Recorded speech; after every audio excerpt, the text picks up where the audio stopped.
Pascal Elmer, pour vous, les caméras, on peut dire que c'est un jeu d'enfant hein, sur notre plateau. Là, vous êtes assez familier avec l'univers de notre plateau. Depuis 2018, hein, votre carrière s'est envolée à la télévision avec votre passage sur TF1. Dans l'émission Mon plus beau Noël. Voilà, donc en 2 ans, vous avez participé à une dizaine d'émissions, c'est énorme. J'ai eu cette chance. D'ailleurs, vous êtes passé chez nous, hein, dans l'émission Sucré Salé. Voilà. C'était un énorme moment. Voilà, j'ai eu beaucoup de plaisir à le faire et j'espère qu'il y en aura d'autres. Mais ça a été, voilà, et toute l'équipe, vous êtes formidable et déjà merci pour l'invitation. Il n'y a pas de quoi. Donc vous avez 41 ans, vous êtes originaire de Carlin. J'ai 41 ans, j'ai 20 ans dans la tête. 20 ans dans la tête, ça se voit à l'écran. Vous êtes père de 2 enfants, mariés, si je ne me trompe pas. Comment vient l'idée un jour de faire de la télévision? Alors l'idée de faire de la télévision, je ne l'ai pas eue. Moi, il faut savoir que je suis un jeune des foyers, en famille d'accueil.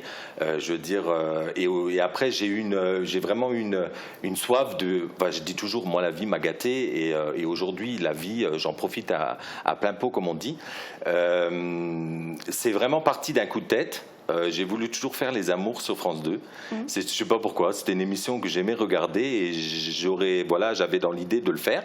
Sauf que mon épouse, bon, c'était pas trop son trip. Et donc, du coup, on est parti.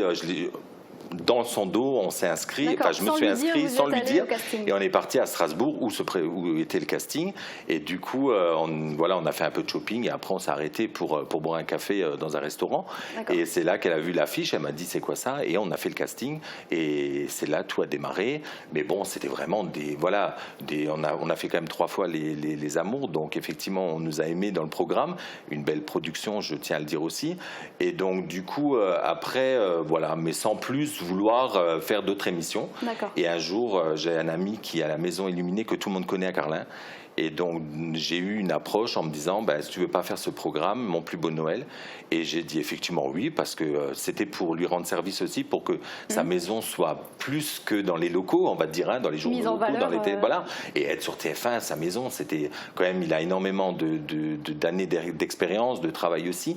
Donc voilà, on est parti dans cette aventure sans savoir que l'arrière allait être phénoménale, quoi. Et vous, entre-temps, vous êtes devenu un petit peu accro. Vous aviez envie d'en faire plus à chaque fois. J'ai aimé découvrir, parce que comme je dis toujours, moi je suis un peu comme un gosse, je veux dire, on rencontre de belles personnes, on rencontre, voilà, on a aussi le soutien d'énormément de gens en Lorraine, les gens apprécient, après on ne peut pas plaire à tout le monde, je peux le concevoir, après ça reste que de la télé. Naturellement. Mais j'ai eu énormément un engouement terrible des Mosellans. D'ailleurs, je tiens à les remercier. Je réponds énormément aux messages. Je suis toujours bienveillant et ils le sont aussi. Donc ça, c'est quand même un point d'honneur que je mets.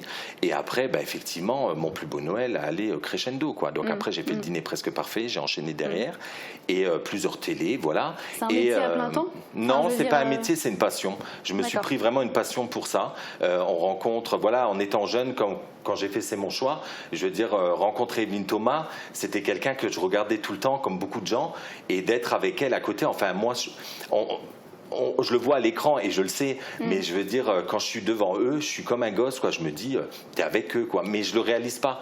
Et je veux dire, voilà, je vis, je pose pas de questions, j'y vais, je vis mon moment, et c'est toujours des moments très agréables, quoi. Il y a une certaine fascination aussi de pouvoir rencontrer les gens qui sont derrière l'écran. C'est ça, et c'est accessible, c'est et je suis aussi le biais entre les gens qui aiment les programmes et les productions. Et je veux dire, j'ai eu cette chance de faire que des productions, franchement adorables. Je les remercie d'ailleurs tous, et je veux dire, c'est magnifique, quoi. Vous en êtes arrivé à un tel point de célébrité, si je puis dire, qu'aujourd'hui on vient carrément vous chercher, on vous appelle en disant ça nous intéresse pour notre émission. Le problème, c'est que la célébrité, pour moi, je veux pas entendre parler de la célébrité. Je veux dire, je continue à avoir une vie comme tout le monde. Après, je sais qu'effectivement l'engouement est tel que effectivement les gens vous reconnaissent, prennent des photos, mais je veux dire, c'est adorable, je veux dire, voilà, mais on a toujours cette incompréhension, parce que pour nous, on est candidat, on vit ce rêve d'être en plateau, mais sans pour autant dire on est une célébrité, une star. Non, moi je veux dire, je continue à rester humble. Il faut rester humble, il faut rester soi-même. Il ne faut pas jouer un jeu. C'est pour ça que beaucoup de gens me disent ouais, à la télé, voilà, on dirait vraiment le vrai Lorrain. Mais parce que j'aime notre région, j'aime cette passion, la Lorraine. Donc voilà, et pourquoi je changerais? Je veux pas changer pour les caméras, je veux rester moi-même. En parlant de jouer un jeu, justement, est-ce que c'est vous, totalement vous à 100%, ou est-ce que parfois vous jouez un peu un personnage, voilà, à vous mettre dans la peau Après, je répondrai facilement en disant que les émissions ne sont pas truquées. Après, c'est sûr que mon plus beau Noël, les gens aiment regarder, voilà, les gens, tous ces gens qui regardent aujourd'hui la télé-réalité aiment un peu le punch, voilà. Mais moi, il me faut pas grand-chose pour m'éclater. Donc, comme je dis toujours, même là actuellement avec Cyril, je veux dire, je vis le moment comme si j'étais dans mon salon, comme Cyril, je le connaissais depuis des années, les autres candidats aussi. Je veux dire, voilà. Et nous, les caméras, on les oublie. On est vraiment dans le trip, on s'éclate, et c'est ça qui ressent du programme. Et je veux dire, après nous, il n'y a pas de célébrité, d'avoir le melon, non. Aujourd'hui, on reste. Après, c'est vrai que c'est difficile pour moi, Lorrain, d'aller vivre sur Paris, parce qu'il faut être sur Paris comme ça en direct. Mais je veux dire, mais c'est un kiff total. L'émission en elle-même est adorable. Et Cyril, c'est un monument. Mais c'est quelqu'un aussi, et ça, je tiens à le préciser, beaucoup de gens croient que c'est juste pour la télé. Cyril est comme ça dans la vraie vie. Je veux dire, il prend le temps pour nous candidats quand il arrive, quand il vient devant les plateaux, il discute avec les gens prennent des photos. Je veux dire, il va comme ça à l'improviste. C'est un showman. Voilà, c'est un showman. C'est quelqu'un qui est à la fois comme ça en direct. Il faut le suivre aussi. Hein. Mais je veux dire, il nous apporte tellement de bien-être et on voit. C'est une personne magnifique. Ça, Apprendre ou à laisser, c'était votre dernière participation à une télé. C'était là au mois de juin, il n'y a pas si longtemps. Ce que je propose, c'est qu'on regarde un extrait pour que les téléspectateurs puissent se rendre compte. Allez mon Pascal, mon radin d'amour. Regardez comme il rigole. Bonsoir Cyril, bonsoir Kenji. Est-ce que ça vous va bien, toi? Vous voyez, hein. C'est la vie parisienne, ça. Lui, ça y est, lui, maintenant c'est devenu un jet-setter. Hein. Oui, c'est vas-y, c'est DJ Snake au téléphone. Allez, on y va. Avec mes économies, j'ai rajouté les manches, hein, vous avez vu. C'est pour vous remercier. Ça me fait plaisir. C'est cadeau, mon Pascal. Allez, mon Pascal, allez, on y va. Marion, t'as réussi à me faire danser. J'espère qu'il y a du roux. C'est vrai. Pascalou. Parlez de gauche cette fois.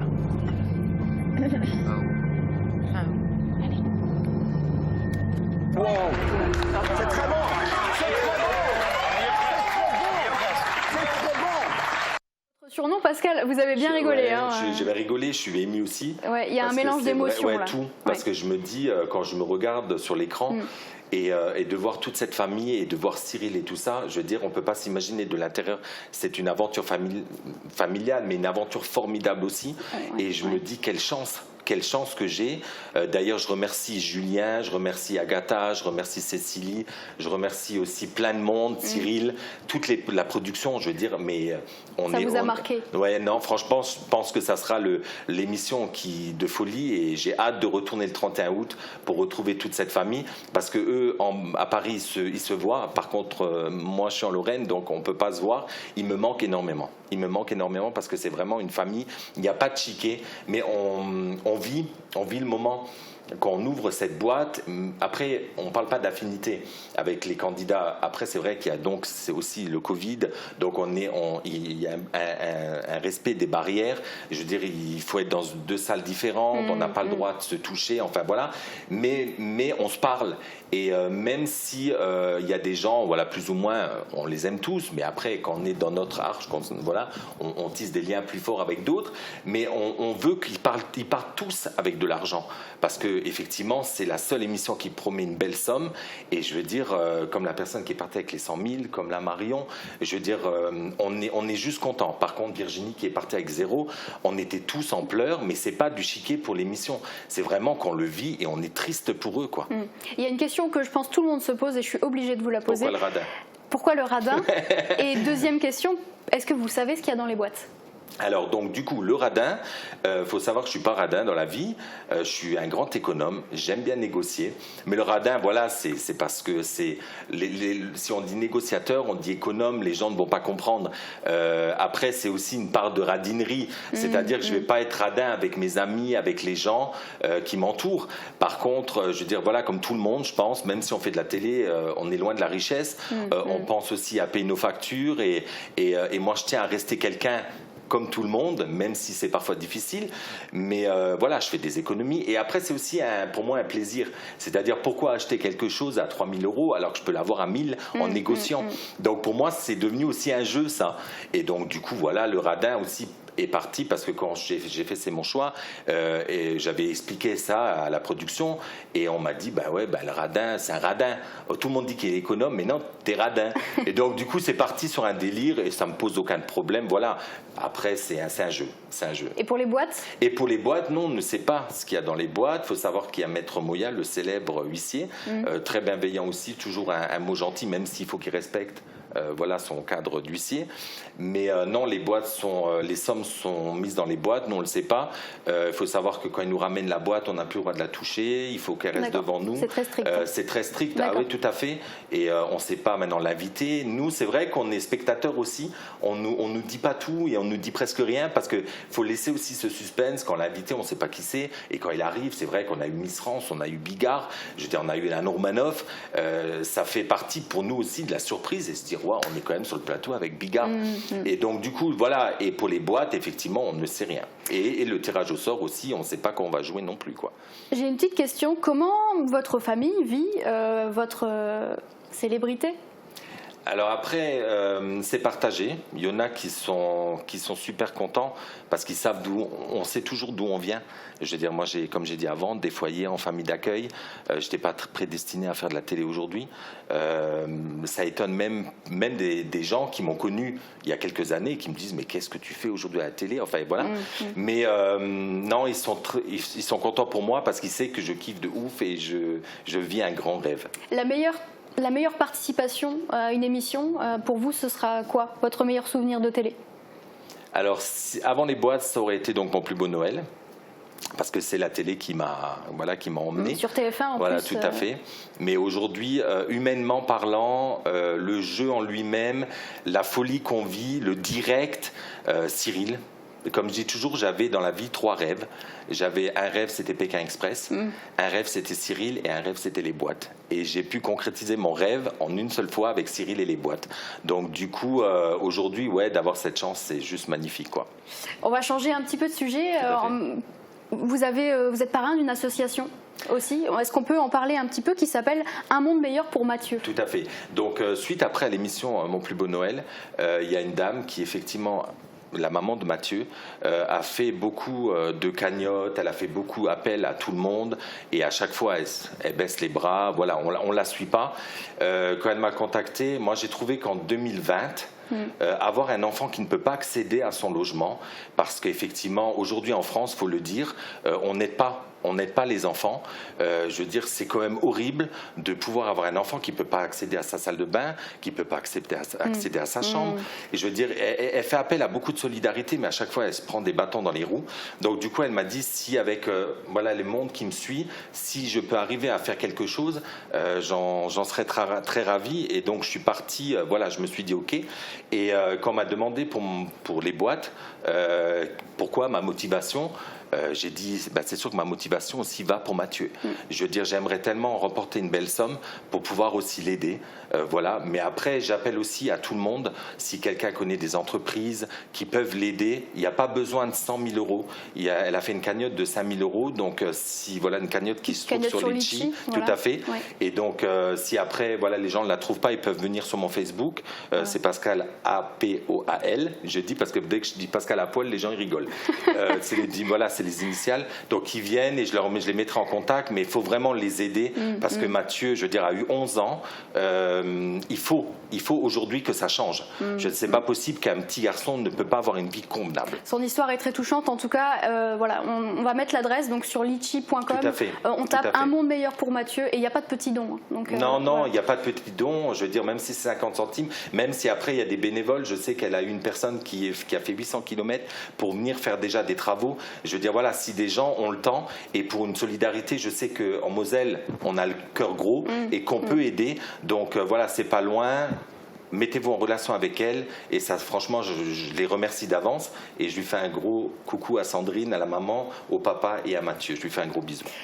Pascal, il va bientôt être l'heure de se quitter, malheureusement.